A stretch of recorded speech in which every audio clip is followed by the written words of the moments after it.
Makanya kalau menurut Mas Roy apa yang harus dilakukan? Bahwa kita harus concern terhadap satu isu. Fokus satu isu ini dulu. Ya. Kedua, makzulkan Fufafa. Udah dua itu dulu aja. Kalau itu terjadi itu berarti kita keluar dari kegelapan. Insya Allah begitu.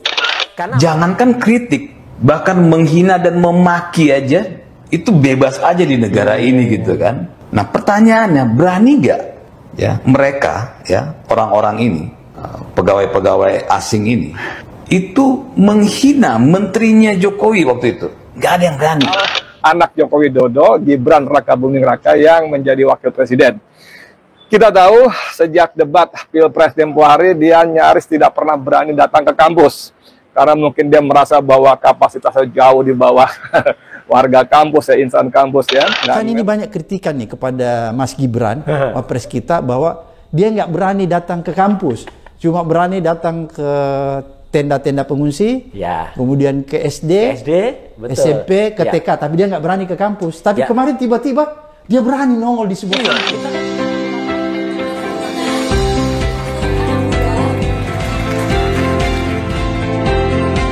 Ini terima kasih sekali saya sudah diterima dan disambut di kampus UPH ini, dan beberapa minggu yang lalu kita bertemu ya Pak ya di kantor saya.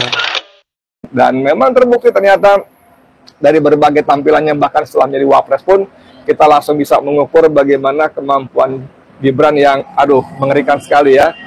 Kalau misalnya batas minimal seperti ini gitu ya, saya khawatir Gibran justru segini atau nggak sampai gitu ya. Saya dan teman-teman komunitas AI, ini ada Tommy, ada Ray, kita sedang fokus ini basic yang untuk prompting dan lain-lain, lalu membuat video-video atau grafis-grafis yang lucu-lucu. Kemudian malah dikeluarkan setan-setan ini. Makin gelap Indonesia. Itu yang terjadi sekarang. Itu yang terjadi sekarang. Kan lihat mereka makin gelap ini. Jadi Indonesia makin gelap gara-gara perilaku mereka. Ini yang bikin tagar terus menyebarkan kampanye kabur aja dulu ya, kabur ke luar negeri ya. Itu mereka sudah ada di luar negeri apa belum? Kalau belum ya berarti kan cuma buat gaya-gayaan aja kan sebenarnya. Dia akan meneruskan dulu selama habis masa periodenya. Habis itu dia pasti akan berusaha untuk terpilih lagi 2029 dan masih ada lagi. Wah, itu makin gelap banget. Nggak akan nyampe kita Indonesia emas itu. Sebutkan para pemaki-pemaki Pak Jokowi yang ketika mereka di zaman Soeharto sudah dewasa, zaman reformasi sudah ada, mereka itu tidak pernah muncul. Dan acaranya juga Masya Allah, untuk ukuran wapres ya, itu nggak berarti sama, nggak worth it lah ya, nggak berarti apa ya, orang Jawa bilang rak menjaji gitu ya. Karena mereka tahu bahwa ketika mereka berbicara, selesai mereka. Jadi ayam sayur. Mereka memang ayam sayur. Ya terpaksa saya keluarkan ini tadi, ikat kepala ini. Ini termasuk tujuan utama. Ya. Dan kita jangan kemudian terlalu jauh atau terlalu besar tujuannya. Kalau terlalu besar tujuannya, jangan-jangan nanti yang jatuh malah sang penguasa. Dan itu menguntungkan Fufafa. Betul. Kalau ini jatuh, nanti yang naik itu adalah anaknya yang namanya Petruk Cilik itu. Itu yang kita khawatirkan. Kita khawatirkan. Dan itu berbahaya ya? Sangat berbahaya. Kalau dia naik, para pemaki-pemaki Pak Jokowi ya, itu ada nggak mereka tampil di zaman Soeharto ya? Ini kan yang pemaki-pemaki kan orang tua juga banyak nih kan. Coba kalian sebutin, nggak ada mereka di zaman Soeharto. Tidak ada sama sekali. Saya sangat senang sekali UPH ini benar-benar bisa mengimbris kemajuan teknologi, terutama AI, dan sekali lagi ini bukan ancaman, biar nanti diikuti kampus-kampus lain ya. Terima kasih. Nah, teman-teman sekalian, kali ini saya mau ngomong soal anak Joko Widodo, Gibran Rakabuming Raka yang menjadi wakil presiden. Kita tahu sejak debat Pilpres tempo hari dia nyaris tidak pernah berani datang ke kampus. Karena mungkin dia merasa bahwa kapasitasnya jauh di bawah warga kampus ya, insan kampus ya. Dan memang terbukti ternyata dari berbagai tampilannya, bahkan setelah menjadi wapres pun kita langsung bisa mengukur bagaimana kemampuan Gibran yang mengerikan sekali ya. Kalau misalnya batas minimal seperti ini gitu ya, Saya khawatir Gibran justru segini atau nggak sampai gitu ya. Nah, tuntutan atau harapan warga negara Indonesia khususnya netizen agar dia berani mengunjungi kampus-kampus berdialog dengan sivitas akademika seperti yang biasa dan sering dilakukan oleh Anies Baswedan misalnya, itu nyaris tidak pernah terwujud ya. Cuma ada kabar bagus teman-teman sekalian, ada kabar gembira, yaitu ketika misalnya ada berita dimuat misalnya suara.com, ini dimuatnya Senin kemarin 10 Maret ya. Judulnya sejak dulu dituntut ke universitas, kunjungan Gibran ke kampus jadi sorotan. Malah belum buka. Maksudnya kita lihat ya, ini judulnya yang agak ribet juga di suara.com nih ya. Saya bacakan beberapa paragraf. Wakil Presiden Indonesia Gibran Rakabuming Raka telah lama diminta warganet untuk melakukan kunjungan ke universitas dan berdiskusi dengan para mahasiswa. Desakan ini muncul setelah Gibran Rakabuming dinilai terlalu sering mengunjungi sekolah mulai dari SD hingga SMA. Dan acaranya juga, Masya Allah, untuk ukuran wapres ya, itu nggak berarti sama, nggak worth it lah ya, nggak berarti, apa ya, orang Jawa bilang rak menjaji gitu ya. Masa kita keluarkan uang 72 triliun, hampir 72 triliun, dapat wapres seperti ini. Kunjungan ke SD-SD misalnya meninjau makan gratis. Lalu ke SMA pernah dia malah ngundang tukang cukur melakukan razia rambut di SMA. Itu sungguh-sungguh membagongkan ya. Sangat sayang kita punya uang 72 triliun habis untuk memilih orang seperti ini saja. Sebutkan para pemaki-pemaki Pak Jokowi yang ketika mereka di zaman Soeharto sudah dewasa, zaman reformasi sudah ada, mereka itu tidak pernah muncul ya.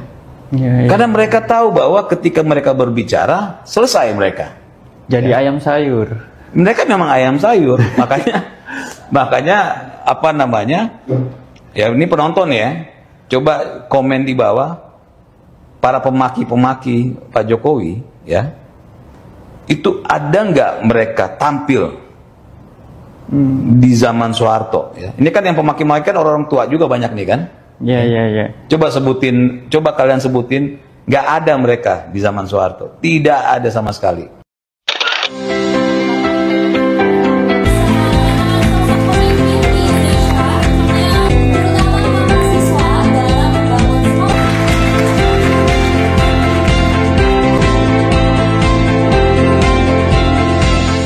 Baik, terima kasih. Assalamualaikum warahmatullahi wabarakatuh. Salam sejahtera, shalom, Om Swastiastu, Namo Buddhaya, salam kebajikan. Ini terima kasih sekali saya sudah diterima dan disambut di kampus UPH ini. Dan beberapa minggu yang lalu kita bertemu ya Pak ya, di kantor saya. Beliau menjelaskan tentang launching fakultas AI di UPH, dan ini saya sangat mengapresiasi karena UPH yang paling pertama punya fakultas AI di Indonesia. Kan ini banyak kritikan nih kepada Mas Gibran, wapres kita, bahwa dia nggak berani datang ke kampus, cuma berani datang ke tenda-tenda pengungsi, ya, kemudian ke SD, betul, SMP, ke TK, tapi dia nggak berani ke kampus. Tapi kemarin tiba-tiba dia berani nongol di sebuah kampus. Kita kan sudah, hebat ini, ya kan? Datang ke kampus. Dulu, Mas Roy. Tadinya saya sudah, luar biasa nih, ada peningkatan nih, wakil presiden kita sudah berani datang ke kampus. Tapi ternyata kampus yang didatangi itu adalah kampus yang belum berisi orang, masih dalam tahap pembangunan ya. Jadi kampus yang sedang dibangun namanya. Jangankan kritik, ya, bahkan menghina dan memaki aja itu bebas aja di negara ini gitu kan. Nah pertanyaannya, berani nggak ya mereka ya, orang-orang ini, pegawai-pegawai asing ini, itu menghina menterinya Jokowi waktu itu? Nggak ada yang berani. Menyebarkan hoax aja ada yang akhirnya diproses hukum. Ya. Setelah diproses hukum, ya, orang yang tadinya menghina menteri Pak Jokowi diproses hukum. Setelah dia bebas dari hukum, berani nggak dia bicara lagi? Sebenarnya hanya berani untuk memaki orang yang sudah mereka tahu tidak mungkin tidak mungkin akan memperkarakan mereka. Maka coba kita yang menonton ini, ada nggak ya waktu zaman Jokowi, ada nggak menteri Jokowi yang dimaki, dihina seperti Jokowi? Nggak ada. Jangankan kritik, ya, bahkan menghina dan memaki aja itu bebas aja di negara ini gitu kan. Nah pertanyaannya, berani nggak? Ya terpaksa saya keluarkan ini tadi, ikat kepala ini. Ini termasuk tujuan utama. Ya, dan kita jangan kemudian terlalu jauh atau terlalu besar tujuannya. Kalau terlalu besar tujuannya, jangan-jangan nanti yang jatuh malah sang penguasa. Dan itu menguntungkan Fufufafa. Betul. Kalau ini jatuh, nanti yang naik itu adalah anaknya yang namanya Petruk Cilik itu. Itu yang kita khawatirkan. Kita khawatirkan. Dan itu berbahaya ya? Sangat berbahaya. Kalau dia naik, dia akan meneruskan dulu selama habis masa periodenya. Habis itu dia pasti akan berusaha untuk terpilih lagi 2029 dan masih ada lagi. Wah, itu makin gelap banget. Nggak akan nyampe kita Indonesia emas itu. Makanya kalau menurut Mas Roy apa yang harus dilakukan? Bahwa kita harus concern terhadap satu isu. Fokus satu isu ini dulu. Ya. Kedua, makzulkan Fufufafa. Udah dua itu dulu aja. Kalau itu terjadi itu berarti kita keluar dari kegelapan. Insya Allah begitu. Beberapa minggu ini saya dan teman-teman komunitas AI, ini ada Tommy, ada Ray, kita sedang fokus memberikan sosialisasi dan juga membumikan AI di tingkat SMA. Harapannya nanti ke depan bisa SMP, SD sampai TK mungkin. Jadi kemarin kita belajar yang basic-basic dulu lah. Basic-basic yang untuk prompting dan lain-lain, lalu membuat video-video atau grafis-grafis yang lucu-lucu, dan juga menggunakan beberapa tools untuk menyelesaikan persoalan-persoalan matematika dan lain-lain. Intinya untuk meningkatkan produktivitas dan kreativitas. Ini sekali lagi saya sangat mengapresiasi UPH menjadi yang paling pertama, dan saya sangat senang karena bisa mengambil kesempatan, karena di negara-negara lain ini pemerintahnya sudah mulai melakukan anak-anak mudanya didorong untuk adaptasi AI. Jadi kita nggak boleh ketinggalan. Dan sekali lagi ini karena saya nggak tahu kenapa tiap kali saya posting AI di Instagram, TikTok itu pasti reaksinya negatif. Nah ini saya titip ke teman-teman anak-anak muda yang ada di sini, saya titip aja. Jadi satu ya, AI itu nggak akan menggantikan manusia. Jadi AI itu bukan ancaman. Ini setuju semua ya. Jadi AI itu nggak akan menggantikan manusia. AI itu bukan ancaman. Jadi, salah kalau kemudian dalam cerita pewayangan, kemudian malah dikeluarkan setan-setan ini. Makin gelap Indonesia. Itu yang terjadi sekarang. Itu yang terjadi sekarang. Kan lihat mereka makin gelap ini. Jadi Indonesia makin gelap gara-gara perilaku mereka. Jangan salahkan kita. Sebagai civil society, sebagai bagian dari sivitas akademika gitu. Ini yang bikin tagar terus menyebarkan kampanye kabur aja dulu ya, kabur ke luar negeri ya. Itu mereka sudah ada di luar negeri apa belum? Ya, kalau belum ya berarti kan cuma buat gaya-gayaan aja kan sebenarnya. Jadi kalau benar-benar ingin kabur dari Indonesia silakan.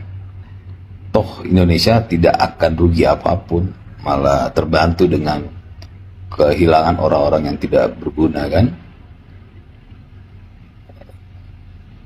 Boro-boro ya, saya bilang boro-boro kabur ke luar negeri gitu kan. Wong makan aja masih minta, uang aja masih dikasih, merokok aja masih modal paru-paru karena minta punya temen. udah gaya-gayaan mau kabur, ya kabur-kabur aja, nggak perlu teriak-teriak, nggak perlu menyebarkan narasi mau kabur, ya kabur-kabur aja. Jadi coba saya tunggu ya, yang menyebarkan narasi kabur dulu aja itu ya paling nggak ketika dia menyampaikan hal itu, dia buktikan dia ada di luar negeri gitu kan, dia sudah ada di Amerika misalnya, dan dia mau bekerja di sana, itu baru keren. Tapi kalau masih masih ngedon di kamar gitu kan, masih minta duit sama orang tua, atau masih nganggur, ya udahlah, jangan banyak gaya. Kebanyakan gaya malah gak jadi apa-apa ya. Jadi ditunggu ya. Jadi AI itu menjadi penunjang untuk nanti ke depan bisa meningkatkan produktivitas. Lalu di sini juga ada Mas Anjas. Tahu Mas Anjas nggak? Terkenal banget loh ini. Ini beliau dulu membuat postingan tentang ini lapor Mas Wapres. Ya, jadi ini bagus sekali karena ke depan kita ingin yang namanya pelayanan publik, pembayaran pajak, atau nanti besok kita mudik ya, kita pengen nanti yang untuk masalah traffic nanti bisa dibantu AI. Jadi penumpukan di exit tol dan tempat-tempat lain itu bisa dipecah dengan AI, atau mungkin juga karena akhir-akhir ini banyak banjir, itu nanti ke depan saya yakin AI bisa membantu juga. Jadi intinya saya sangat senang sekali UPH ini benar-benar bisa mengimbris kemajuan teknologi terutama AI, dan sekali lagi ini bukan ancaman, tidak akan menggantikan manusia karena apapun itu yang namanya human touch masih diperlukan. Dan sekali lagi manusia yang tidak menggunakan AI akan dikalahkan oleh manusia yang menggunakan AI. Jadi ya teman-teman, terutama yang anak-anak muda di sini, jangan